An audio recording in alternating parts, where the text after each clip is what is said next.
अमित और विक्रम के लापता होने के बाद सोसाइटी में अजीब घटनाएं होने लगीं।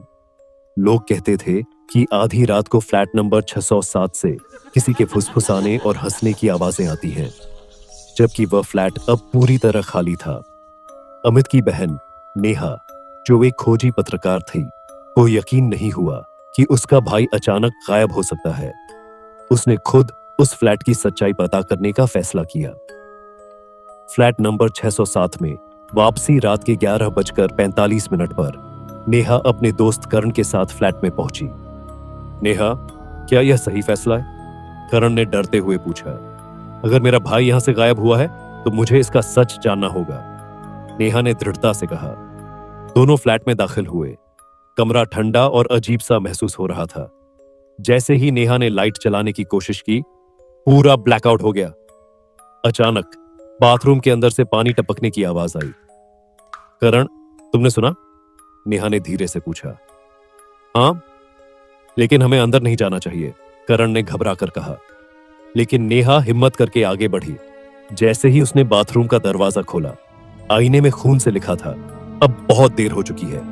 डरावनी परछाइयां अचानक कमरे में ठंडी हवा चलने लगी। लाइट्स झपकने लगी और आईने में एक धुंधली परछाई उभर आई।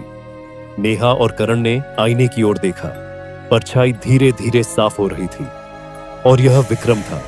उसकी आंखें लाल हो चुकी थीं और उसकी आवाज एकदम गहरी और डरावनी थी।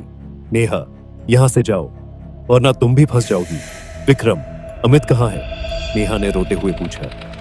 लेकिन इससे पहले कि विक्रम कुछ कह पाता, पीछे से एक और परछाई उभरी।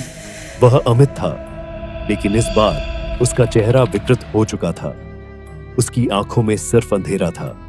हम अब वापस नहीं आ सकते। ब्लैकआउट में जो चला जाता है वो कभी लौट नहीं सकता।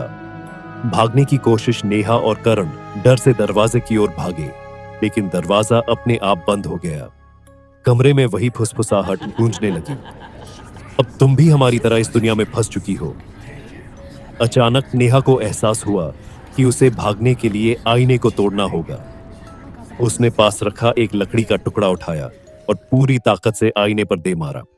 कड़क, आईना टूट गया और एक जोरदार चीख पूरे कमरे में गूंज उठी। लाइट्स वापस आ गईं और कमरे की ठंडक गायब हो गई। नेहा ने चारों ओर देखा। विक्रम और अमित की परछाइयां भी गायब हो चुकी थीं। क्या सच में सब खत्म हुआ? नेहा और करण किसी तरह फ्लैट से बाहर निकले। अगले दिन पुलिस आई, लेकिन फ्लैट में कोई सुराग नहीं मिला कि अमित और विक्रम कहां गए थे। नेहा अपने भाई को वापस लाने की कसम खा चुकी थी, लेकिन उसे एक बात का एहसास हो गया था। ब्लैकआउट में जो खो जाता है वह कभी नहीं लौटता, और जो इसकी सच्चाई जानने की कोशिश करता है वह भी धीरे धीरे इसका हिस्सा बन जाता है। क्या नेहा अपने भाई को बचा पाएगी या वह भी इस रहस्यमयी अंधेरे का शिकार हो जाएगी? जारी रहेगा।